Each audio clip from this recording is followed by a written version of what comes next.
And welcome back, everyone. We are now looking at our RV Yuma Skycam. As you can see, it looks pretty nice outside, but as you may know, we had some winds today and they were pretty strong. We're going to go into our future winds of tomorrow and moving forward. As you can see, we are still going to have some winds, but always be careful if you're traveling up the mountains.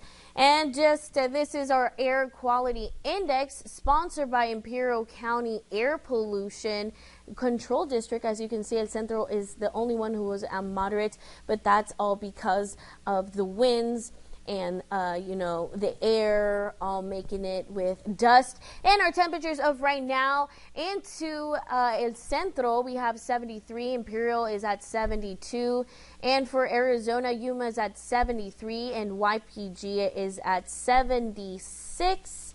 You can see temperatures are actually dropping down. For the high temperatures of tomorrow, looking into the Imperial Valley, El Centro is going to be at 81, Imperial is going to be at 80, and into Arizona, we do have Yuma at 82, YPG at 82 as well. We are dropping down. We're in the double digits now, y'all.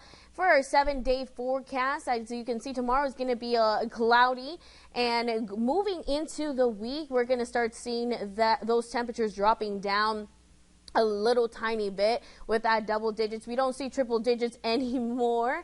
And moving into the Imperial Valley, we do see Sunday is going to be cloudy, and moving into the week, we do see that's dropping down as well, being 96, the most top high temperatures. That's going to be starting on Thursday all the way to Saturday, but that can change, as you may know.